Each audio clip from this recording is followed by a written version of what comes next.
Halo teman-teman, pembahasan kita kali ini tentang sistem pernapasan pada manusia, yaitu suatu sistem yang tujuan utamanya menyediakan oksigen untuk proses metabolisme tubuh.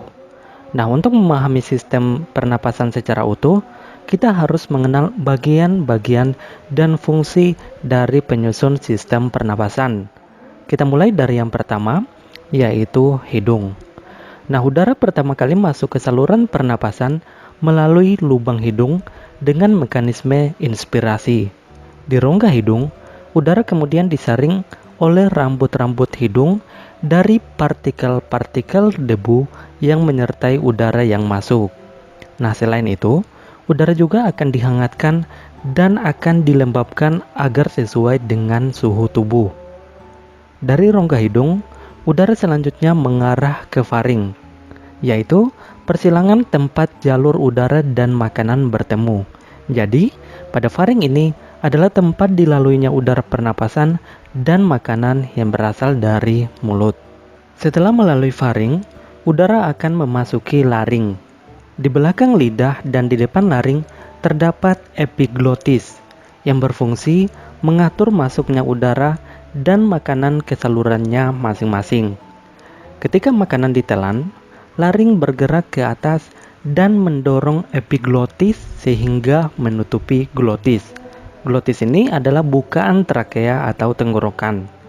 Hal ini memungkinkan makanan menuruni esofagus menuju ke lambung. Ketika makanan turun menuju lambung, glotis terbuka sehingga memungkinkan udara pernapasan masuk ke laring yang merupakan bagian atas dari saluran pernapasan. Di laring juga terdapat kotak suara. Suara yang dihembuskan dari dalam keluar mengalir cepat melalui pita suara, yaitu sepasang pita otot elastis di dalam laring.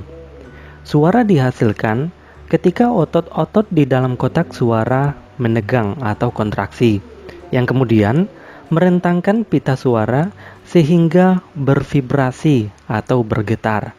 Nah, suara tinggi dihasilkan dari pita-pita yang terentang erat dan bervibrasi sangat cepat.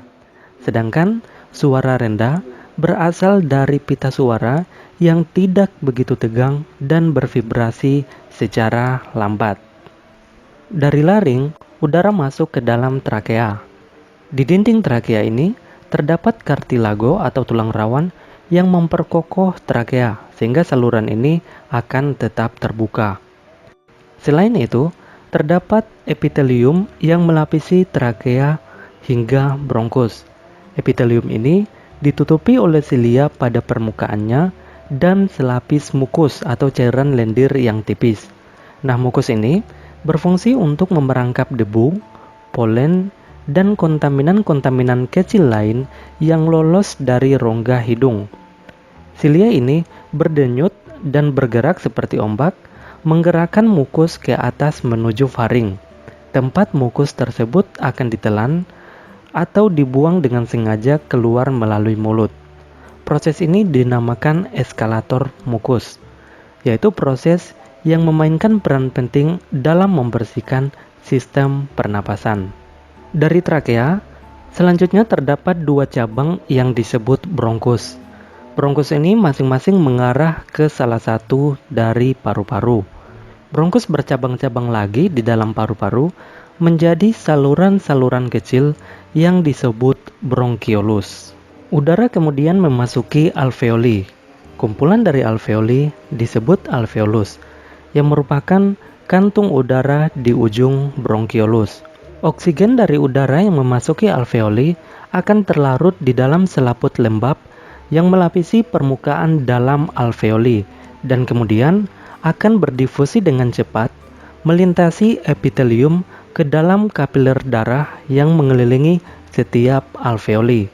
Sedangkan dalam arah yang berlawanan, karbon dioksida berdifusi dari kapiler darah melintasi epitelium alveoli dan menuju ke rongga udara untuk dikeluarkan keluar tubuh melalui mekanisme ekspirasi.